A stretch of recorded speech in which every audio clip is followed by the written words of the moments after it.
Bien.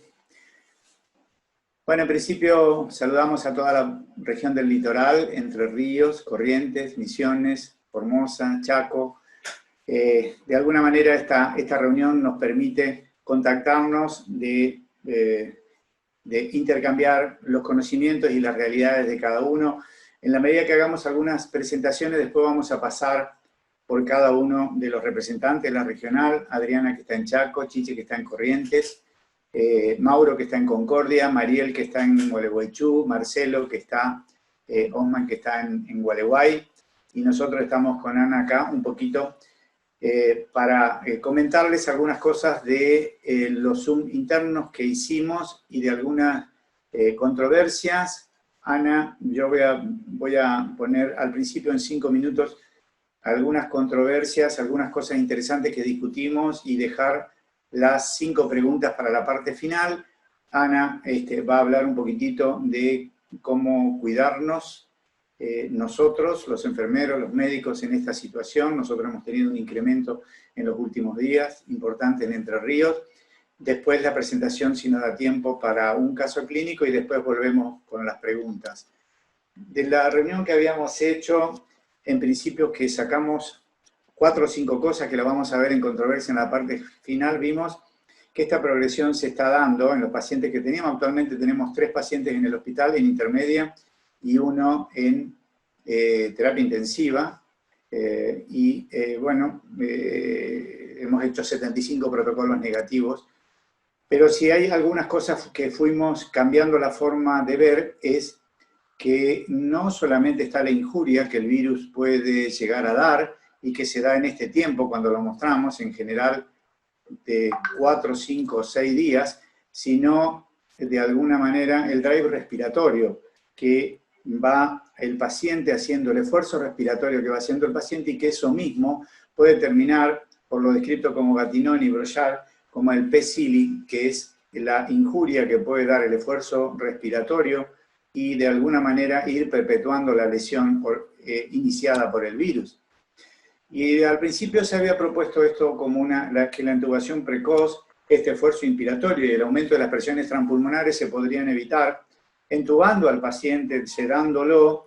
Y bueno, la idea es ver si podemos llegar a buscar otras alternativas para que este mecanismo de retroalimentación negativo que se va produciendo con daño, va aumentando el yunteo, va aumentando el esfuerzo inspiratorio, uno pueda llegar a estabilizarlo con PIP. Sabemos que tiene bajo índice de reclutamiento, o con posición prono, o eventualmente con ventilación no invasiva, o eventualmente con alto flujo, y entonces determinar si la intubación precoz es el mecanismo. Sabemos que la alta PIP es dañina y puede aumentar el PCILI, y si el prono precoz no podría llegar por una modificación de este esfuerzo, de este drive respiratorio y de la circulación, a evitar este mecanismo de retroalimentación negativo. Esto es la presentación de Gattinoni, que es lo otro interesante para la parte final, que es tratar de determinar, en la medida que va evolucionando la lesión, los tipo L y los tipo H, ¿no?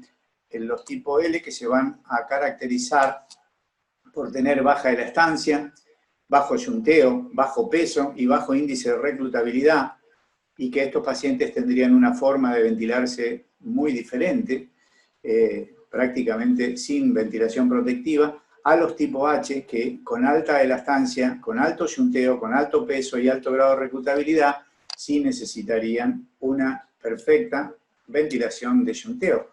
Y acá se ve que el peso es de alguna manera independiente por el grado de yunteo en iguales pacientes. Esto presentado por Ujeda. Estos son los diferentes tipos, y cómo las presiones van produciéndose progresivamente con aumento hacia la periferia, aumentando el drive respiratorio, el incremento progresivo que lleva a la hipoxia progresiva. Y al principio los pacientes están hipóxicos pero no tienen mucha disnea hasta que van bajando la compliance, y cuando bajan la compliance es cuando verdaderamente se complica el paciente.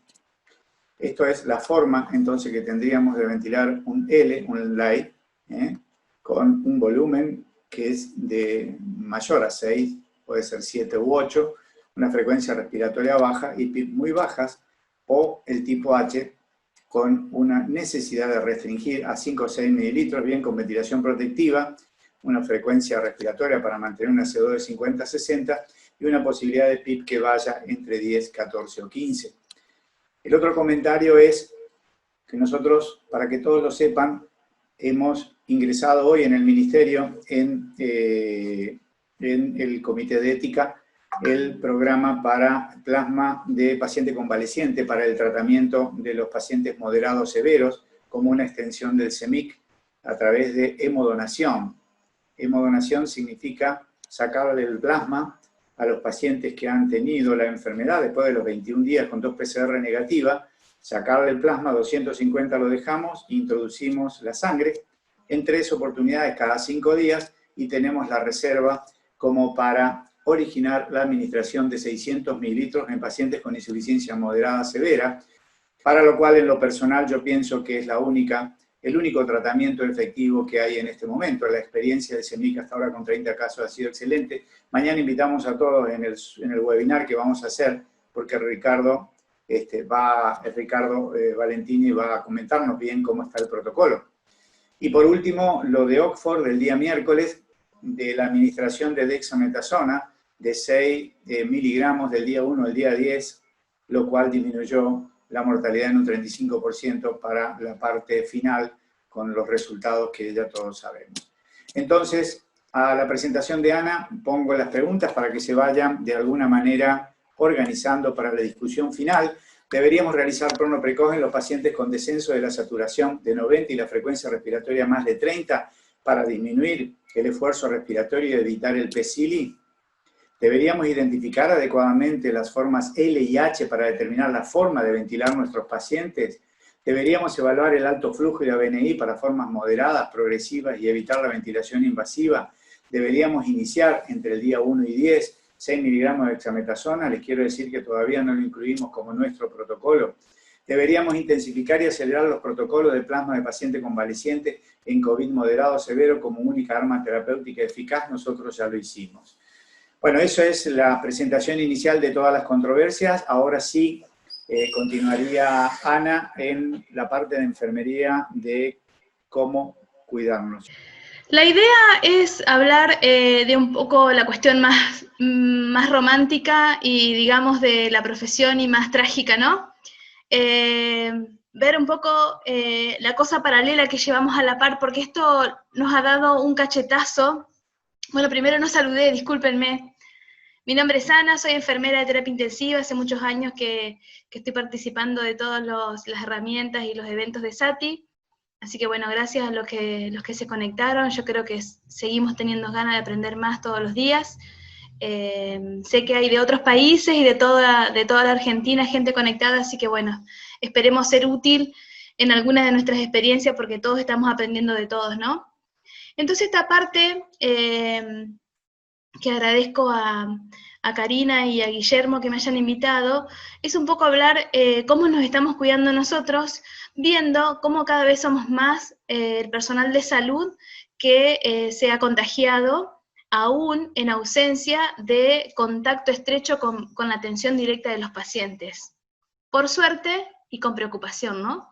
Por suerte, porque si nos estaríamos contagiando más con nuestros pacientes, también hablaría de las falencias que en muchos casos ha pasado, que son las falencias con la capacitación y las falencias con los elementos de protección personal. Entonces, en realidad, cuando hay crisis surgen respuestas para viejos problemas, como dicen, ¿no? O sea, realmente esta crisis ha dejado en evidencia montones de problemas que tenemos en cuanto a capacitación, en cuanto a trabajo en equipo, en cuanto a todo lo que significa los elementos para trabajar, las condiciones que tenemos en nuestros trabajos, las condiciones que hay para el personal desde los vestuarios, desde la falta de uniforme, desde la falta de elementos de protección personal, y ni hablar, por supuesto, de lo que implica los sueldos, ¿no? Yo creo que si perdemos esta oportunidad, no vamos a tener otra de formarnos en equipo. O sea, cuando hablamos de trabajar en equipo, es una palabra que suena bastante, que se usa bastante, pero a la hora de trabajar en equipo no es tan fácil hacerlo, ¿no? Entonces, si no aprendemos a hacerlo ahora, no vamos a aprender nunca más, de estudiar, de trabajar, de hacer simulación todos juntos, porque de esta salimos todos juntos, ¿no? Bueno, el tema de la simulación hemos trabajado un montón todos. Recuerden que tenemos que seguir mirándonos, tenemos que seguir ayudándonos, tenemos que seguir apoyándonos, tenemos que seguir acompañándonos cada vez que vamos a un aislamiento, porque ya no hacemos más talleres, porque no tenemos tampoco a veces elementos de protección personal para seguir haciendo talleres, entonces tenemos que ir viéndonos en lo que estamos haciendo, ¿no? Entendiendo que, por lo que vimos, no es tan difícil conseguir un ventilador mecánico, ¿no? Compraron cientos de ventiladores mecánicos, abrieron cientos de salas de terapia intensiva, pero hasta ahora pocos han hablado de la cantidad de personas que se han ingresado entrenadas, ¿no? ¿Cuántos médicos ingresaron entrenados para esos elementos, para esos recursos tecnológicos, para esos recursos materiales que se compraron? ¿Cuántos médicos formados se ingresaron, ¿no? Y se cambió la meta del cuidado, porque en realidad uno cuidamos, y es tanto lo que nos metimos durante todo este tiempo, más que nada enfermería, y por supuesto también todo el personal de salud, pero siempre nosotros está cuidar al otro, y esto nos dio un poco el cachetazo porque tenemos que empezar a cuidarnos nosotros, ¿no? Y yo pongo una frase que por ahí puede ser políticamente incorrecta, pero digo, primero yo y después el paciente. Qué difícil es pensar en eso, ¿no? Qué difícil es pensar que si no tengo los EPP necesarios, no tengo que ir a atender al paciente, tengo que tratar de que eso no me suceda, ¿no? Pero bueno, eso es el clic que tenemos que hacer mentalmente, porque estamos tan acostumbrados a trabajar en cualquier condiciones que no debería ser la general de la ley en este aspecto, ¿no? Y entender que tenemos que tratar de crecer todos, que mientras más sepa el otro, más crezca el otro, más crezco yo, y por supuesto mejor nos va a todos, ¿no? Y vieron que dan los aplausos, ¿no? Y el personal de sanitario está batallando en primera línea contra el virus y tratando de salvar vidas en todo el mundo, ¿no? Y cada vez se replican más las imágenes de esas personas exhaustas luchando por salvar a sus pacientes, que por supuesto han conmovido al mundo, pero sabemos que estos aplausos no son suficientes y muchos lo han manifestado en ese aspecto, ¿no? Mucho para hablar al respecto, que no es este el lugar, ¿no? ¿Por qué? Porque nosotros nos han entrenado para un objetivo fundamental, que es salvar vidas.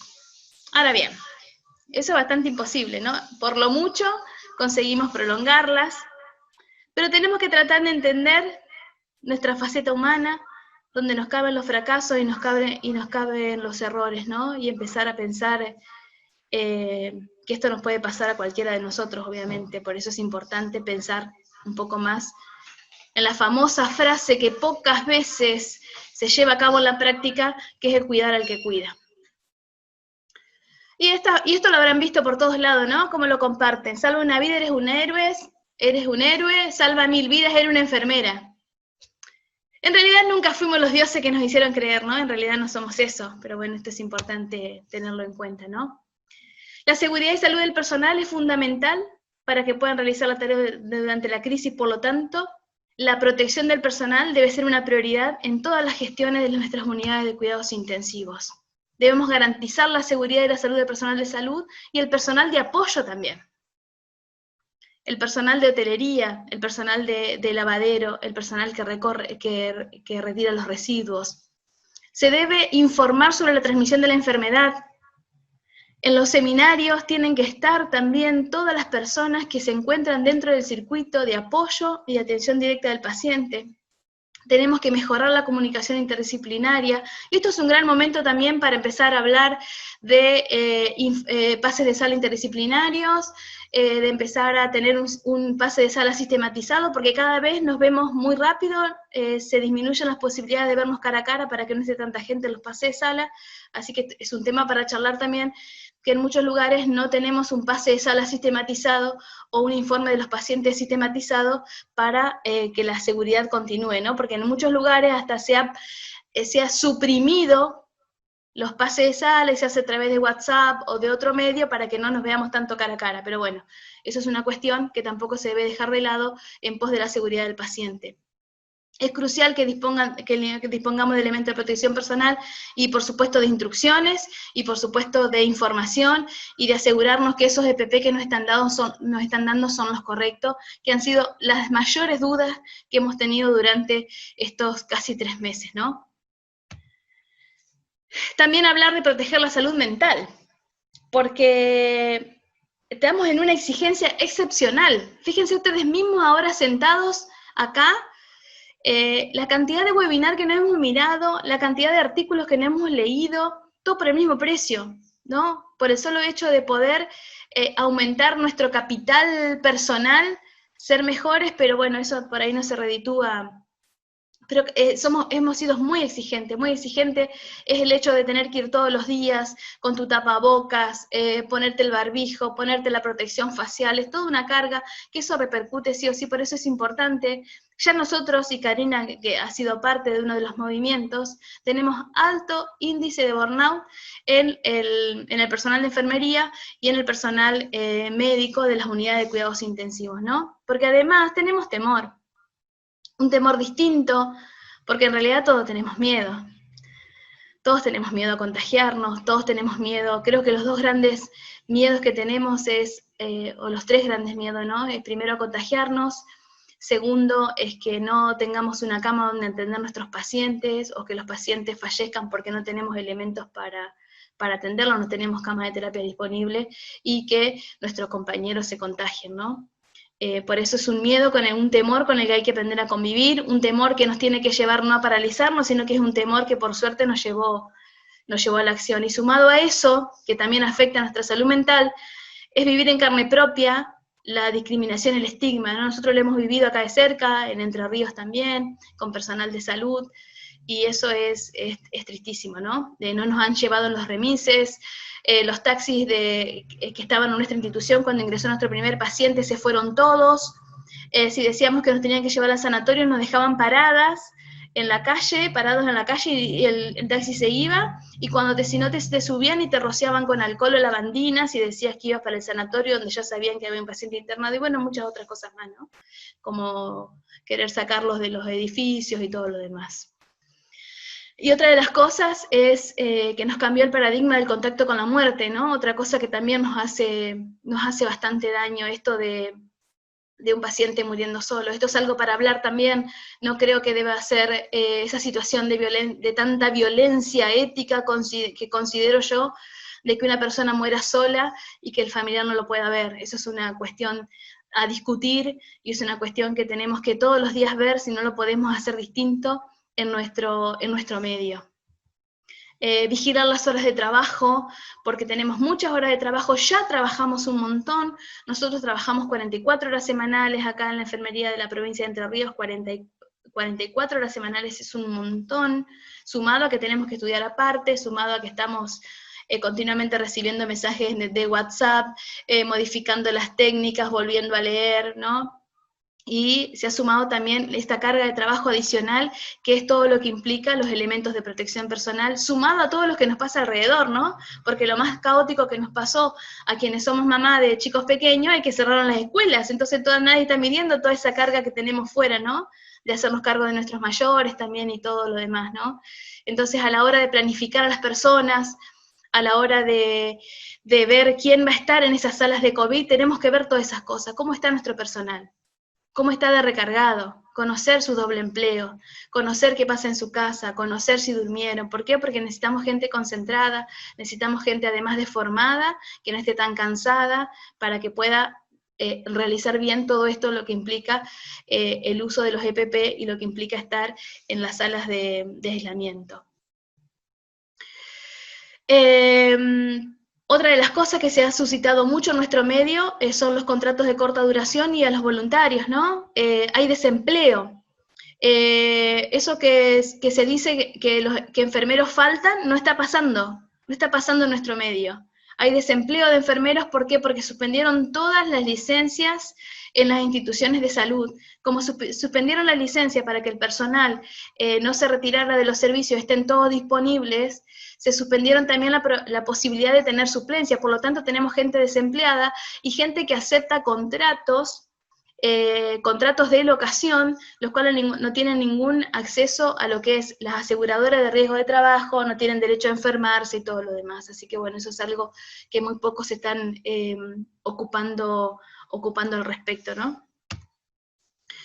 Y por supuesto que la idea es, en este lugar, y creo que lo tendríamos que haber hecho antes, ¿no? Yo creo que hay un muy buen documento del Comité de Gestión de nuestra Sociedad Argentina de Terapia Intensiva, que quienes no lo vieron los invito a que los vean, porque habla muy bien de cómo tratar de concentrar a la mayor cantidad de personas formadas en cuidados críticos, que es por ahí el elemento más sensible. Aunque estoy pensando distinto, ¿no? Acá hay dos aristas que se están dando, al menos en nuestro medio, en Entre Ríos. Porque tenemos muchos pacientes leves y muchos pacientes en su casa. Entonces, las unidades de terapia intensiva tienen poca cantidad de pacientes, pero hay muchos pacientes en el domicilio sin atención de enfermería comunitaria, sin atención de la medicina comunitaria, y no se ha hecho una conexión con la atención primaria de la salud o la atención comunitaria o lo que tengan en su medio para poder atender también a esas personas, ¿no? Lo único que hacen es controlarlo a través de los hospitales, pero en muchos lugares no hay una conexión, por eso creo que los hospitales, quienes toman decisiones de los grandes centros, tendrían que hacer una conexión con todo lo que es el trabajo en el primer nivel de atención para que puedan atender a estas familias en su casa, ¿no? Porque creo que la única función parece que se tiene en los domicilios es que haya un policía en la puerta para controlar que no salga, ¿no? Y el vecino sacando foto para denunciar por las dudas. Por supuesto que esta pandemia puso de manifiesto la necesidad de una fuerza sanitaria de trabajo fuerte, ¿no? Como ya lo sabíamos, pero ahora se hizo mucho más evidente. Entonces, nosotros desde nuestro lugar de trabajo dijimos, bueno, tenemos que pensar en la gente, y seguramente ustedes también lo han hecho. Le contamos lo que nosotros hicimos hace 2 meses, casi al principio, a las 2 semanas más o menos, ¿qué va a pasar con estas personas? ¿Qué va a pasar con el personal que tiene contacto estrecho, no protegido? ¿Qué va a pasar con el personal de salud que se convierte en casos sospechosos? Primero, nosotros tenemos que tratar de nuestro lugar de trabajo, brindarle una buena higiene ambiental, ventilación adecuada, que eso es un tema que nadie se ocupó. Las unidades de terapia intensiva son cajas cerradas, y nadie controla qué tipo de ventilación tienen. La higiene de manos, el distanciamiento social, las formas adecuadas de toser y estornudar, bueno, todo lo que implica, ¿no?, las medidas de COVID, adherir a las normas institucionales con respecto al uso de PP, y esto es importante, que haya normas institucionales, porque si en terapia intensiva se visten de esta manera, el ambulanciero se viste usa otra cosa, el de la guardia lo usa de otra forma, uno se pone un par de guantes, el otro se pone 2 pares de guantes, el otro todos usan antiparra y la máscara facial, el otro tiene una sola máscara facial para todo el equipo, tiene que ser unificado, y que todos tengan el derecho al mejor EPP, estén en el lugar que estén dentro de la institución, ¿no? Por supuesto, buscar una forma de notificar la aparición de síntomas y fiebre y cualquier signo relacionado con COVID de nuestro personal, realizar control diario o autocontrol de la temperatura, registrar y controlar todos los incidentes observados en el uso de PP. Esto es importante, si alguien se vistió mal, si alguien se sacó las cosas mal, si un N95 no es el que corresponde, o si un N95 viene fallado, o si hay camisolines que vienen fallados, todo eso se tiene que registrar como incidentes. Y por supuesto, todos deben recibir capacitación en control de infecciones y uso del equipo de protección personal, que esto es algo. Ahora bien, recuerden, todos recibimos capacitación, todos firmamos la hoja que recibimos capacitación en muchos lugares donde se registra la capacitación, pero a la hora que tenés que enfrentarte a tu primer paciente positivo, se te va todo lo que sabías, se te va de la cabeza. O sea, son 4 elementos de protección personal que nos tenemos que poner y nos tenemos que sacar, y al momento de hacerlo nos confundimos, nos ponemos nerviosos. Por eso es importante acompañar al personal en esa línea de entrada entre ellos y el paciente, la línea donde comienza la unidad paciente, ya sea separada por una cortina, por una puerta, una habitación, lo que fuera, ese pasaje de esa línea hay que acompañar al personal. Acompañarlo y decirle, vea, pasa Ana, estás bien vestida. Entonces uno entra segura.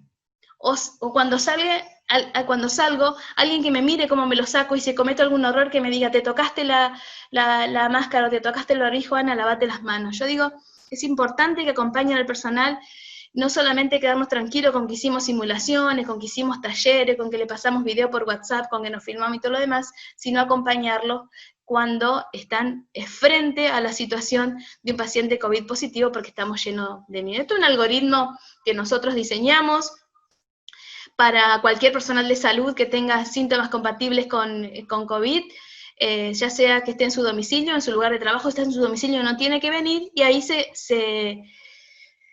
lleva a cabo toda la línea, ¿no? De avisar al jefe inmediato, avisar a recursos humanos, y ahí se notificará si tienen un médico de guardia destinado para eso, si tienen un médico laboral destinado para eso, si se va a avisar al control de infecciones, lo que ustedes definan en su institución, y ahí quedará en manos de si definen o no el comité de control de infecciones o quien defina esto dentro de la institución, si se lo va a hacer venir al personal o no a la institución, se lo va a derivar a la institución que esté a cargo de la salud dentro de su ámbito, y si se lo va a hisopar o no, ¿no?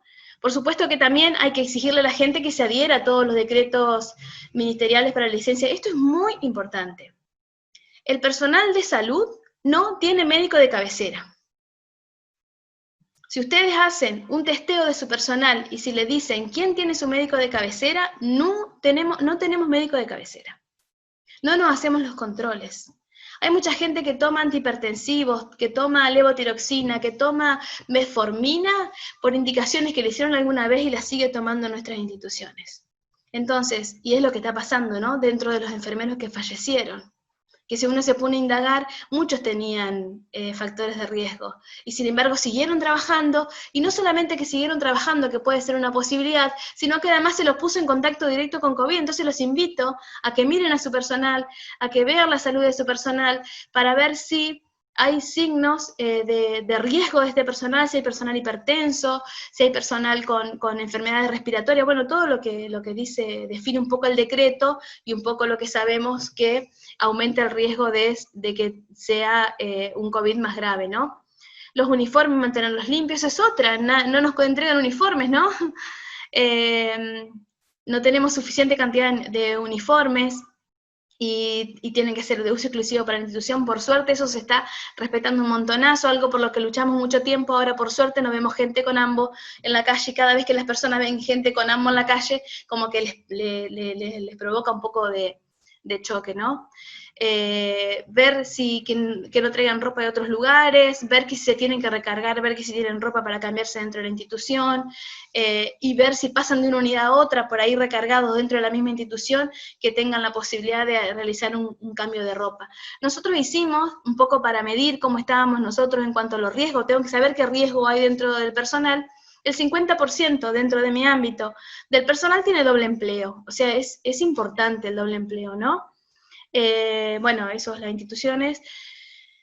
Muchos de ellos, el 50%, están en atención de pacientes crónicos, en geriátricos, en centros geriátricos, en centros de salud mental o en centros de rehabilitación, lo cual se convierte en una cuestión. ¿Por qué? Porque yo tengo que tratar de que esa persona de doble empleo, si está en el otro lugar, si tomó COVID, ver que no venga a tomar COVID de nuevo acá. Porque, ¿qué pasa? Allá me tuve que ponerme todo en el estrés, todo, ponerme y sacarme los EPP, llego al segundo trabajo, que sería donde nuestro servicio, y volver de nuevo a tomar COVID, volver de nuevo a estar en la sala de aislamiento, volver de nuevo a ponerme los EPP, es un estrés, esa persona está cansada después de 16 horas de trabajo, y seguramente puede llegar a cometer errores, ¿no? Y lo otro es que se trabaje correctamente para que él no sea un vector para poder llevar a la atención, por ejemplo, de pacientes crónicos, que son los estragos que han sucedido, ¿no? Y fíjense que tenemos que saber, ¿atienden COVID en tu otro lugar de trabajo? ¿Atendés COVID? Bueno, por suerte, bajo índice de los que atienden COVID dentro de nuestro ámbito, y después preguntarle, bueno, atienden COVID en tu centro, pero vos sos parte del COVID. ¿Vos qué sentís cuando usás los EPP? ¿Te sentís tranquilo? ¿Sentís que los EPP son los que corresponden o no? o no siempre hay, porque eso también es un factor de riesgo que lo tenemos que tener en cuenta en nuestro personal. Y otra de las cosas que testeamos es si se transportan en transporte público, porque eso también es un problema a la hora de detectar posible personal que pueda llegar a contagiarse, ¿no? Por suerte, bueno, en nuestro lugar mucha moto porque el servicio público es muy malo. En Buenos Aires esto es peor porque el transporte público es bueno comparado con nuestro ámbito, ¿no? Capacitar y siempre escribirlo, gestionar todo lo que son los controles del personal, no solamente el control de la temperatura, sino si tiene o no algún síntoma respiratorio, porque eso también nos tiene que poner alerta y nos tienen que avisar y estar alerta y preguntarle, ¿hiciste fiebre, no hiciste fiebre, cómo estás, qué tenés todo, no tenés todo? Bueno, esas son cosas que se tienen que cargar los gestores y las oficinas de recursos humanos, ¿no? Es un trabajo tanto para uno, para el otro. Estas son las capacitaciones que hemos hecho. Y en las instituciones de salud, ya estoy terminando, se debe tener en claro y conocer todo qué significa caso sospechoso en el personal de salud. Este es un concepto que está en la página del Ministerio de Salud, entonces porque para ahí no se tiene claro. ¿Qué significa caso sospechoso en el personal de salud? Yo no se los voy a leer, pero es importante tenerlo en cuenta porque por ahí va cambiando, pero siempre lo tienen que tener ustedes a mano, más que nada quienes hacen gestión, para definir, o quienes están en las guardias, o quienes van a atender al personal de salud. Y otra de las cosas que tenemos que tener en claro y conocer todos, es qué significa un contacto estrecho en el personal de salud. A ver, resulta que al principio cuando ingresaba un paciente sospechoso y teníamos error en el triage, el paciente entró y en 40 minutos lo vieron 15 personas. Súper atención. Porque todos sentían que todos eran contactos estrechos, entonces se te iban 12, 13 personas de una. Entonces es muy importante definir contacto estrecho, ¿no? Ahí nos dimos cuenta que la atención es excelente y que hay un montón de gente que te atiende cuando llegas a la institución, ¿no? Pero bueno, entonces es importante que nosotros conozcamos el concepto de contacto estrecho. ¿Por qué? Porque no solamente para definir ante un error de triage o lo que fuere, sino también para definir si aparece un personal de salud sospechoso de COVID, hay que buscar sus contactos estrechos, hay que saber cómo buscarlos también, eso es importante. Bueno, nosotros lo que hicimos fue, según si estaba con barbijo o no estaba con barbijo, si el paciente estaba con barbijo o no estaba con barbijo, definimos qué es lo que hacíamos, si va de aislamiento domiciliario preventivo obligatorio por 14 días o no, qué hacíamos bueno, eso según el escenario. Y ahora, obviamente, todo el personal, todo el tiempo, tiene que estar con barbijo y con protección facial cuando va a estar en contacto con el paciente, que es el que habitualmente puede llegar a estar sin barbijo, ¿no? Pero bueno, eso es importante tenerlo en cuenta y controlar que se cumpla. Para eso tienen que controlar los vestuarios, los pases de guardia, los encuentros que hay fuera de la institución, porque muchos están en la institución todos con barbijo y después salen y se juntan el domingo a comer. O salen o se juntan el domingo, bueno, tomar mate, por suerte, eso está bastante controlado, yo creo que hay gente, bueno, igual forma ya tuvimos nosotros contacto estrecho por tomar mate en el personal común acá, ¿no? En la población. Y otra de las cosas es dónde comen, otro tema, porque nunca se tiene en cuenta acá dónde comemos, dónde tomamos la leche, ¿tá? No podemos estar tomando la leche 4 personas juntas. O que el paciente venga y nos regale una pizza y estemos 3 o 4 comiendo una pizza. Esos son puntos álgidos que hay que controlar. No que los pacientes no nos regalen las pizzas, pero tenemos que pedir que nos regalen pizzas individuales, coma cada uno.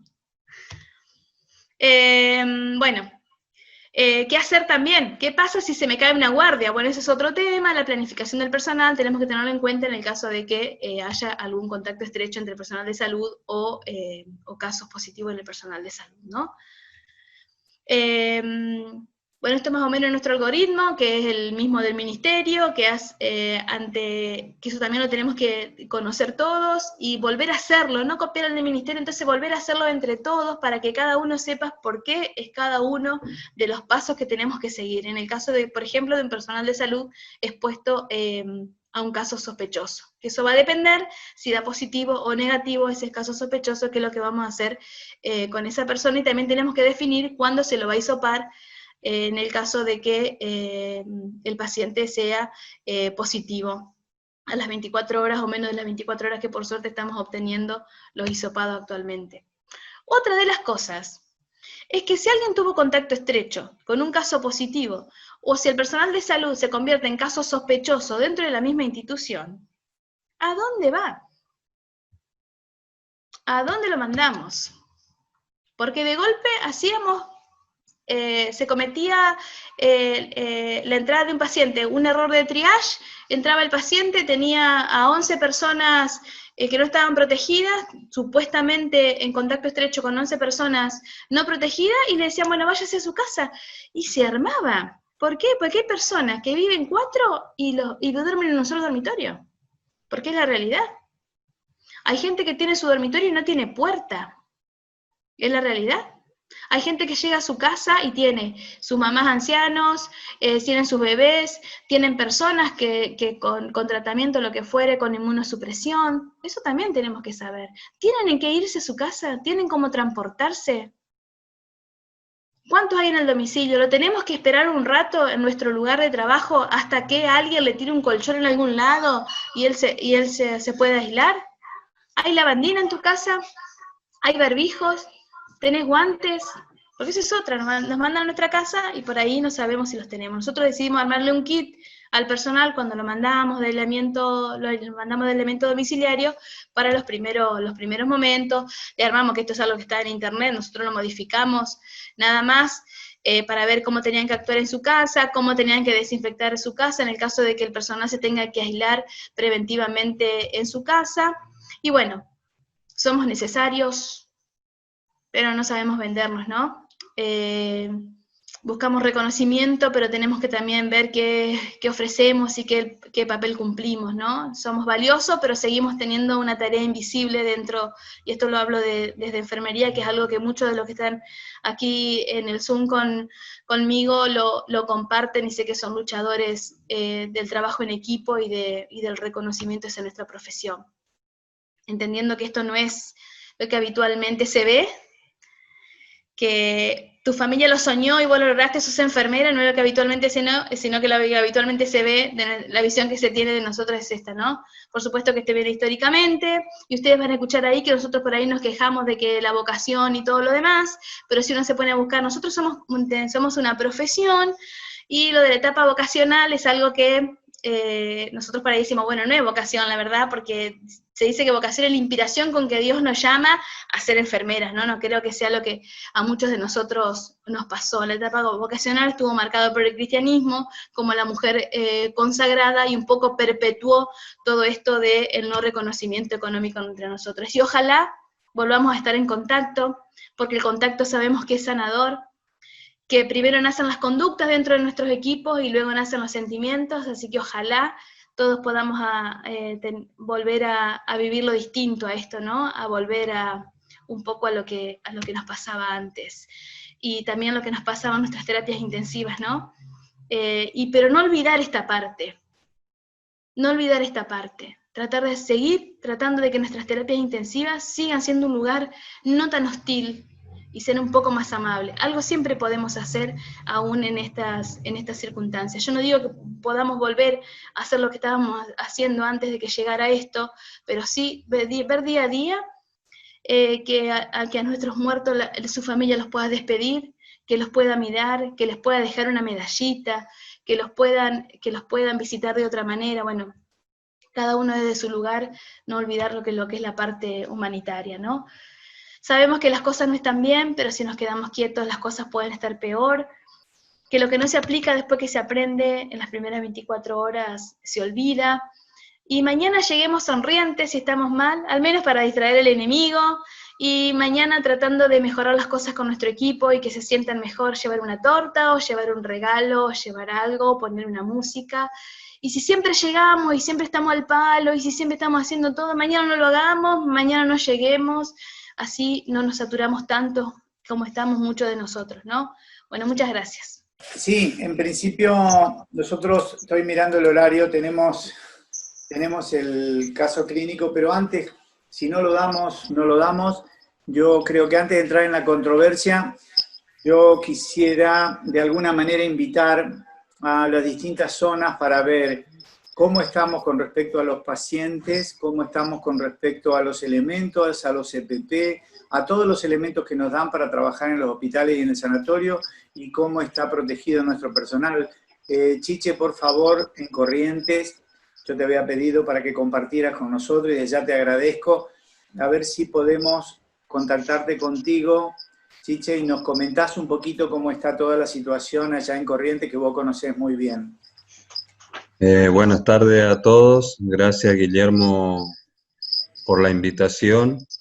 Bueno, Corrientes la verdad que no tenemos casos graves, no tenemos muertos de lo que va en esta época de la pandemia, y se armó un comité de crisis multidisciplinario desde el ministerio, con el Ministerio de Seguridad y el mismo gobernador, y se puso al hombro toda la campaña. Y bueno, Corrientes armó un hospital de campaña en una escuela que era hogar, y con casi 1000 camas, de las cuales ya tiene 200 camas con respirador, 200 sin respirador, todo con oxígeno. Y estaban por ampliar las 1000 camas, pero ahora están haciendo como un lugar de alojamiento para aquellos pacientes que tienen COVID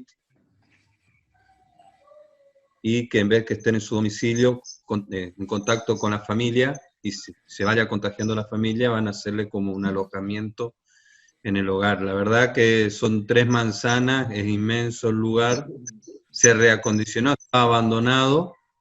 Uno dice, bueno, pero la verdad que estaba totalmente abandonado y la inversión que se hizo fue muy grande. No tenemos casos graves, así que se internan algunos pacientes en clínica, en el hospital que hoy está siendo hospital de COVID, que es el Hospital Llano, y todos los otros hospitales hacen el triage y tienen un área COVID institución hasta que esté el hisopado. Si el hisopado da positivo, se va al Hospital Llano, y bueno, ahora el 9 de julio, cuando se inaugure el hospital de campaña, sería el hospital de campaña. Protección, elementos de protección, y la mayoría de los elementos de protección se están dando hoy en el Hospital Llano y después en el hospital de campaña, y se están dando en todas las instituciones públicas de la provincia, se están dando los EPP, pero no quizá en la cantidad suficiente, porque se está reservando principalmente para las zonas COVID y las instituciones COVID. El privado, se trata de que no pacientes COVID, y que en caso de que se haga el triage, si hay un triage, en el triage hay un paciente sospechoso, directamente se comunica con el comité de crisis y se trata de que se vayan a las instituciones que se prepararon para tal fin. La verdad que el hospital de campaña no tiene médicos. El hospital de campaña va a estar organizado por comisiones. Esa comisión está liderada por un especialista en terapia intensiva, y después, además, dentro de la comisión son 3 médicos, ya sea por médico clínico o cirujano o anestesista, pero siempre el líder es terapista. Eso se dio dentro, son 14 comisiones, y se van dando por diferentes instituciones: el Hospital Escuela, el Hospital Llano, el Hospital Vidal.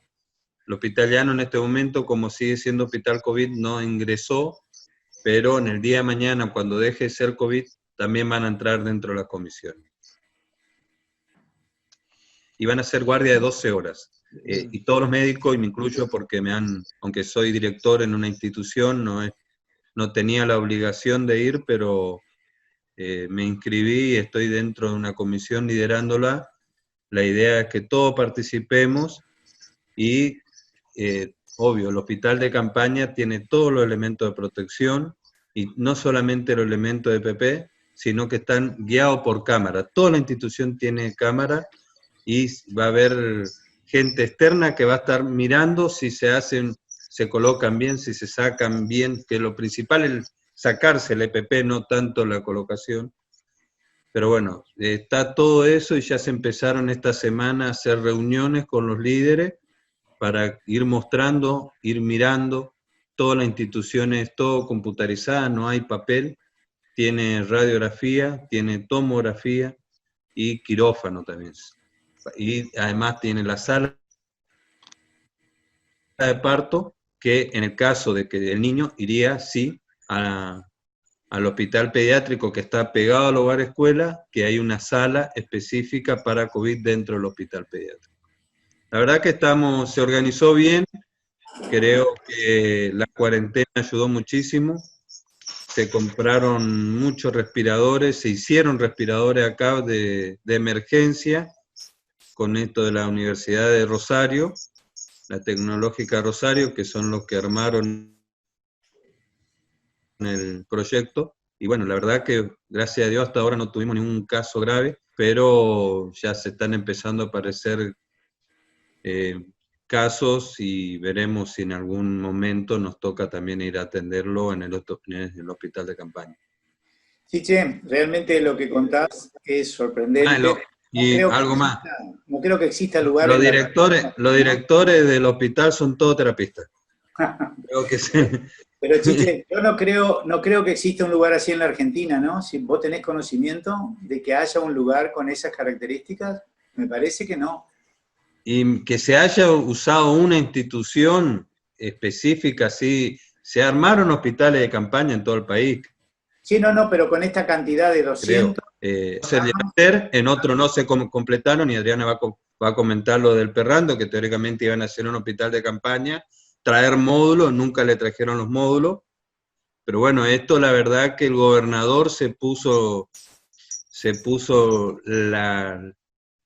el comité de crisis al hombro y está coordinado todo por él. En cualquier momento, y hasta el plasma convaleciente, que fuimos una de las primeras provincias, y ya tenemos alrededor de 50, 60 plasmas de diferentes grupos y factor ya guardados, y cuando queríamos utilizarlo con nuestro amigo querido Miguel, que falleció, al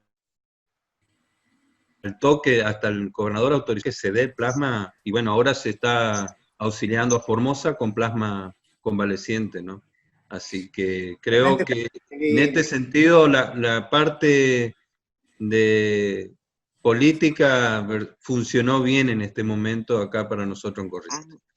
Felicitaciones, Chiche, creo que tenés mucho que ver en todo eso, porque realmente a mí me impresiona todo lo que comentaste, y realmente están preparados en una forma extraordinaria, ¿no?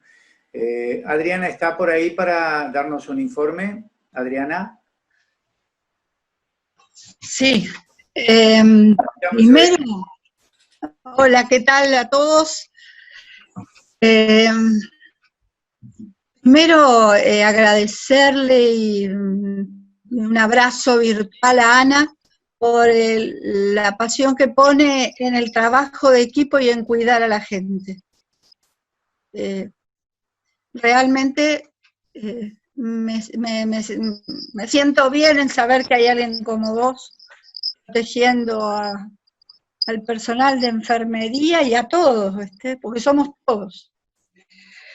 En Resistencia no tuvimos la misma suerte que en Corrientes, en Chaco, ya en Chaco. Ya veníamos con un déficit de personal, un déficit de intensivistas y de enfermeros, en general en todo el hospital. Nosotros tenemos un solo hospital. El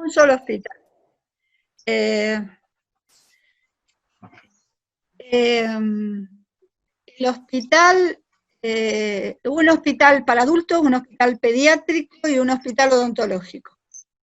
No tenemos más hospitales. Así que cuando todo esto comenzó, que empezó bien, con cuarentena, parecía que íbamos a andar bien, en lugar de aprovechar la cuarentena, yo creo que ya veníamos con déficit de insumos, déficit de equipamiento, además de lo que es el recurso humano, y se durmieron. Esa es la impresión. Entonces, ¿qué ocurrió? A pesar de la cuarentena, la situación progresó, como se esperaba que ocurriera. En este momento tenemos circulación comunitaria, no solamente en Resistencia, ya tenemos un muerto y tenemos casos en el interior del Chaco, con una población vulnerable, desnutrida, además muchos pueblos originarios que es muy difícil hacerles entender lo que significa el aislamiento. Ellos tienen una cultura muy particular, pero además la desnutrición, la falta de recursos, la falta de elementos de protección personal. Ahora han llegado algunos barbijos que no tienen el aval de la ANMAT. Yo no estoy capacitada, no podría asegurar que esos fueran barbijos N95.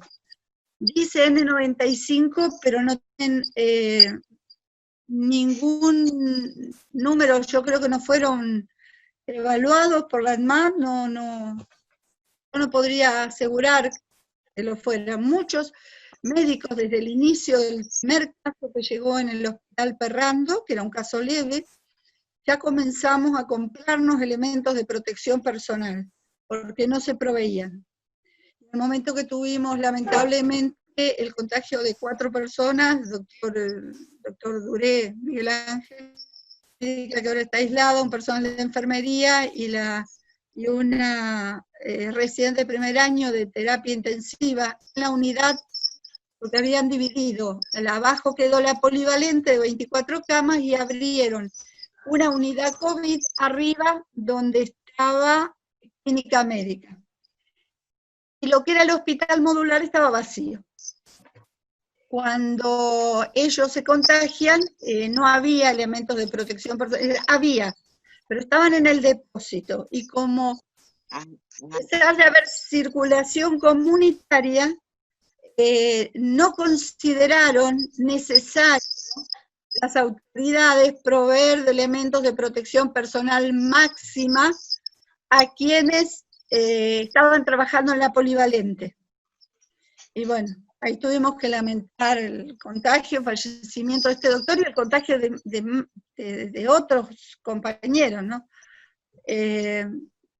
La situación sigue igual, no hay estadísticas, no hay un registro de pacientes COVID. Yo creo que si hoy preguntamos, por eso yo con todo el dolor en el alma digo que la gestión falló. Si preguntamos qué cantidad de pacientes tenemos COVID desde marzo, que ingresó el primer paciente hasta hoy, no hay registros. No hay registros de muerte, y esto ya está en localidades del interior, o sea, la provincia está en grave riesgo. Hay casos en el interior y ya hay una muerte en Castelli, en el hospital de Castelli. En un momento en que el hospital de Castelli tenía, en la zona que habían dejado para COVID, una sola cama con respirador. No tenían, cuando ese paciente se intubó, no tenían circuito de aspiración cerrado. Y después ya recibieron, dentro de las 24 horas, 3 circuitos de aspiración cerrado. Irrisorio, porque nadie sabe cuántos pacientes van a llegar. Es nada. De acá la cosa muy mal, empezaron bien con la cuarentena y se durmieron en los laureles. Esa es mi impresión. Adriana, ¿qué recepción tenés cuando vos vas con todo este planteo, que es muy claro, al Ministerio, fundamentalmente en todo lo que es la parte organizativa, el reconocimiento de los pacientes, la identificación de los pacientes, y fundamentalmente lo que es no solamente equipo de protección personal, sino todos los dispositivos, como vos nombraste, ¿no? La presencia de filtros, de aspirativos traqueales. ¿Qué pasó cuando fuiste al Ministerio? ¿No tuviste la respuesta o la respuesta fue lenta y tardía? ¿Cómo fue? Yo opté por ir primero a la dirección donde lo tomaron, o sea, nada, una de las personas a cargo se ofendió y no entendió el mensaje y interpretaron como que había alguna otra cuestión que no tenía que ver solamente con lo médico, lo sanitario y mi preocupación. Así que no fui tenida en cuenta. En el comité de crisis no hay intensivistas. Ahora están buscando intensivistas desesperados, pidiendo a Buenos Aires que nadie les va a poder proveer, porque somos pocos, están todos ocupados. Pero yo ofrecí plataformas para entrenamiento del personal, me ofrecí para cargar la base de datos del multicéntrico de SATI, no se cargó ningún paciente, me ofrecí para dar los informes, porque los mismos médicos que atienden a los pacientes COVID son los que dan los informes telefónicos con sus teléfonos, teniendo erogaciones de a veces 2.000 pesos por mes, que hacen las llamadas de sus propios teléfonos y ellos mismos informan a los familiares. Yo me ofrecí para hacerlo, no fui escuchada y desde el ministerio tampoco. Directamente no me llamaron, siguen trabajando con la misma gente que gestionó en un primer momento. No escuchan, no aceptan ayuda. La ayuda no era mía, era de SATI. Pero es fundamental, ¿sabes qué? Que de alguna manera tratar de obtener el cambio de forma se va a dar si se cambia la estrategia. Vos dijiste en unos momentos, quienes conocen esto, que son los intensivistas, no están en el comité de crisis. Es fundamental ese cambio para que después se del Estado. Todo el apoyo nuestro por toda la situación que yo sé de estrés que han vivido, todo tu equipo, y de alguna manera todo lo que es SATI también, insistir para ver cómo SATI puede llegar a tener su influencia a nivel del gobierno en que de alguna manera ustedes sean más escuchados. Ya muchas gracias por todo el informe y esperando que cambie esto y que cuando el próximo Zoom lo hagamos el mes que viene nos puedan contar algo diferente. Muchas gracias, Adriana. Mauro, gracias vos estás en Concordia, Mauro, para contarnos un poquitito a nosotros, contarte que desde que hablamos tenemos 2 pacientes ingresados, uno confirmado, el otro a confirmar mañana en asistencia mecánica ventilatoria, y de los 20 pacientes se confirmaron 8 en terapia intermedia. Contanos vos ahora tu estado, el del Malvernat. Bien, ¿qué tal? Buenas noches a todos. No sé si se me escucha bien. Perfecto, Mauro. Bárbaro. Bueno, contarte acá, bueno, hablando primero de lo que son los equipos de protección personal, por suerte nosotros estamos trabajando con cantidad adecuada, con bastante cuidado de los mismos y mucho seguimiento de una enfermera en control de infecciones sobre ello, que inclusive ella misma nos asiste con la parte visual, como decía Ana, cuando nos colocamos, cuando nos retiramos el equipo, y eso nos está ayudando bastante, y es cierto que brinda mucha seguridad. La cantidad de equipamientos por el momento es suficiente, es adecuada. Nosotros hemos podido, aparte de la terapia intensiva que teníamos, de 14 camas, hacer armar una terapia nueva de 12 camas con ventilador y 10 camas más de cuidados intermedios, y a eso se le suma una sala de clínica médica a disposición para los casos leves, que aún lo seguimos internando en el hospital, que tiene 24 camas. En este momento hoy justo tenemos el número más bajo de todos estos últimos días. Había 3 pacientes internados, uno de ellos esperando resultado de hisopado. Los otros 3 que estaban habían dado negativo, así que se fueron dados de alta, que eran los 4 pacientes leves. Tenemos un paciente que está internado con resultado positivo, que es insuficiente renal, y está internado por el hecho del soporte de hemodiálisis. Un paciente positivo que está en su domicilio cumpliendo aislamiento, está en perfecto estado de salud, y una paciente grave que no es de nuestra ciudad, sino de la ciudad de Chajarí, que se encuentra en asistencia ventilatoria mecánica, con unas últimas 48 horas que viene dando buenas respuestas al soporte que se le está dando. Nosotros también estamos, por lo que contaban antes, estamos esperando y con bastante ansias el hecho de la solución de lo que es la posibilidad de utilizar el plasma de convaleciente. Incluso hemos elaborado algunos protocolos y lo venimos hablando con vos. Pero bueno, esa es la situación nuestra. Concordia está, por suerte, con poco número de casos. Sí, la zona está un poco más complicada hacia el norte, donde hay una ciudad donde hay más positivos, pero solamente un caso grave. Bien, muchas gracias, Mauro. Sé de toda la organización y cómo están, realmente nos conforta que sea así, y espero que esta paciente, que es la única que tienen en terapia en forma grave, vaya mejorando.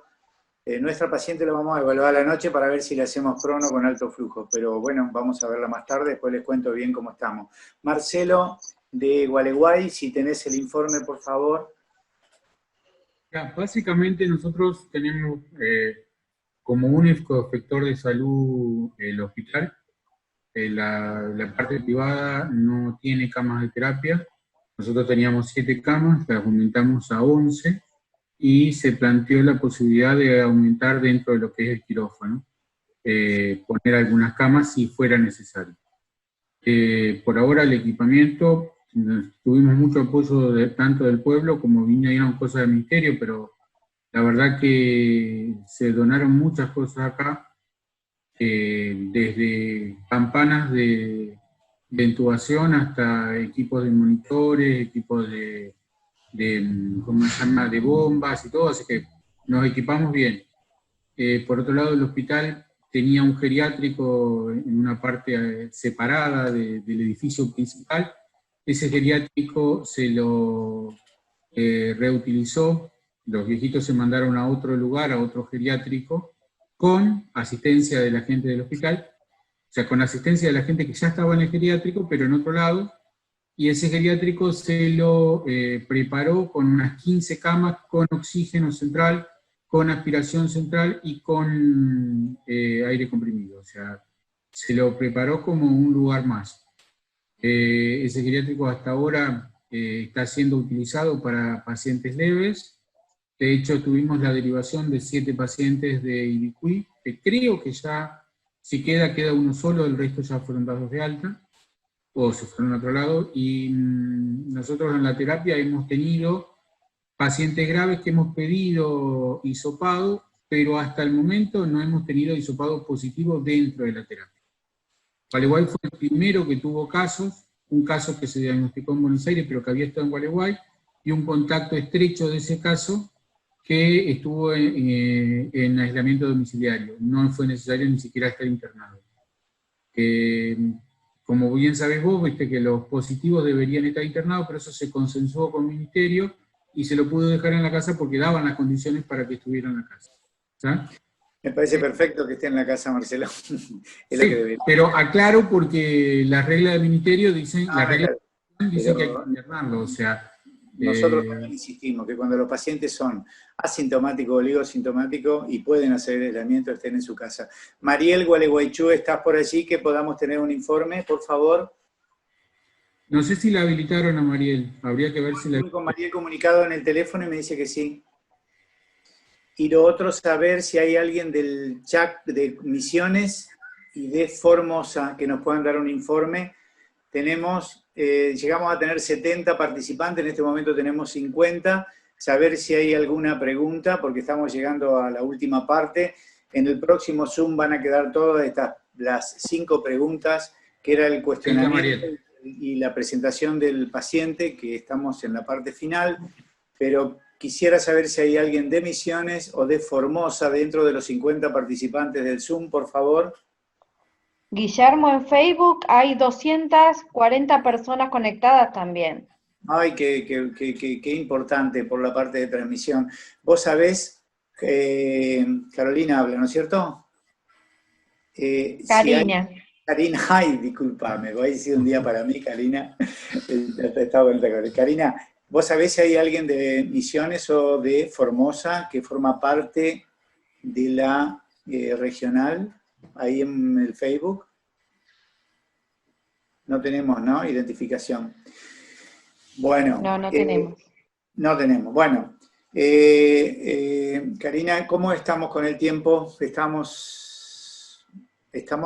y estamos ya pasados. Estamos ya en la parte final, porque después vos nos vas a decir, nos queda la presentación del paciente que lo vamos a dejar para otra vez, cuando tú nos digas que podamos comunicarnos, y lo otro es las controversias y que me las hagan llegar para sumar. Estas son las controversias de nuestra filial Entre Ríos, obviamente debe haber otras del resto de las zonas de la regional, pero yo creo que la parte más rica, además de la presentación de Ana que nos encantó, yo creo que es que conozcamos las realidades que pudimos expresar de Chaco, de Corrientes y de los 4 departamentos de Entre Ríos que ya nos habían... Acá Mariel que está preparada para hablar.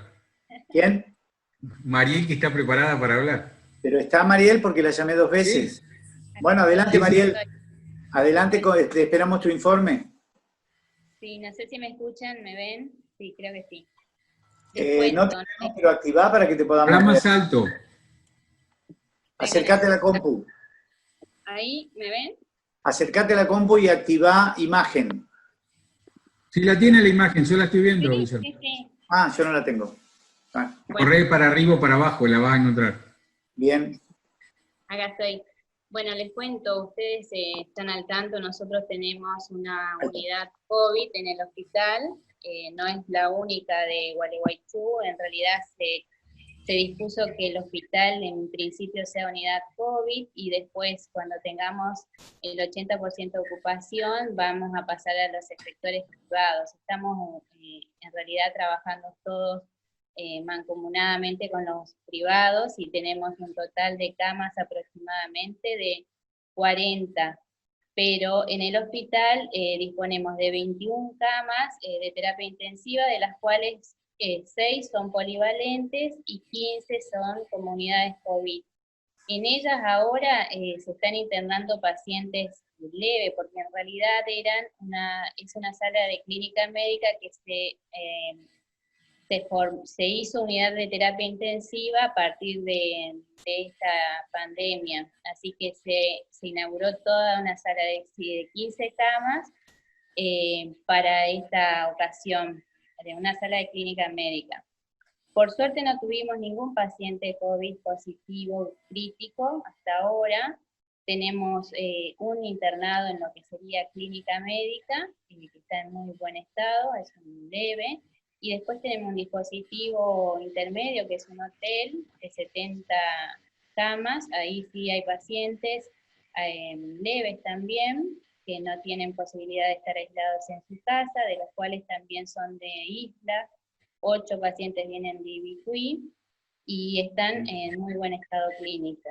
Así que nosotros tenemos esas unidades COVID preparadas, para lo que disponemos todo un equipo de médicos intensivistas o médicos que están formados para atender pacientes críticos, y otro grupo de médicos que vamos a seguir en la unidad de terapia polivalente, que sigue funcionando como siempre. Estamos rodeados, obviamente está Buenos Aires, con 30 positivos, pero gracias a Dios no hemos registrado muchos pacientes en estos últimos días, y todos los que hay fueron leves. Así que eso es nuestro estado de situación. En cuanto a los EPP y a todo lo que es insumos, estamos bastante bien, hemos tenido capacitación, enfermería ha estado trabajando mucho en eso, infectología también a full con el COES, estamos formando parte de un equipo muy fuerte, y por suerte creemos que estamos en condiciones de ofrecer un buen servicio. Muchas gracias, Mariel, sabemos de toda tu preocupación y felicitaciones. Y yo en la parte final agradecer a Karina, que junto con la SATI nos han dado esta oportunidad a la regional, todo el esfuerzo que hicieron. Me parece que es genial que por lo menos una vez al mes, o cuando ellos nos digan lo hagamos. invitarlos para mañana. Tenemos el webinar junto con Chile, España y con 8 invitados de Argentina, donde vamos a tratar 10 temas y vamos a dedicar 45 minutos a la discusión de temas muy parecidos. Hagan las invitaciones, no tenemos límite por el sistema que utilizamos, no tenemos límite. En el webinar anterior tuvimos 800 personas participantes y hemos preparado para 1000 en esta oportunidad. Va a empezar a las 8:30 y va a culminar a las 11. Ya a las 8:15 nos vamos a comunicar con el resto. No se olviden de que deben inscribirse, así podemos identificar, tener de todos la conexión, así podemos ir pasándole información. Aunque estén en la sala todos juntos, que por favor cada uno se inscriba individualmente, así podemos contactarnos y pasarles todas las novedades, inclusive la certificación, que acá en Entre Ríos vamos a tratar de que se pueda llegar a certificar esta parte de educación por el Ministerio y después ayude a todas las personas que hicieron el esfuerzo a poder progresar en su profesión. Karina, para que lo cierres vos, muchas gracias por todo. Adriana, Chiche, Mauro, Ana, Marcelo y todos los participantes, 50 que tengo y más los 200 que dijo Karina. Que tengan buenas noches. Karina, lo cerrás vos. Bueno, muchísimas gracias a la regional y para Yati, realmente es un placer poder conocer la realidad de cada región, ¿no? Y también conocer los personajes, porque muchas veces entre nosotros mismos no nos conocemos y es importante que nos empecemos a conocer. Así que muchísimas gracias por estar todos, por compartir este momento y bueno, los esperamos. Son 9 regionales, o sea que nos va a tocar dentro de 9 semanas. Esperamos el llamado. Muchas gracias, Karina. Saludos y muchas abrazos. gracias, Karina. Muchas gracias a todos. Bueno, muchas gracias. Adiós.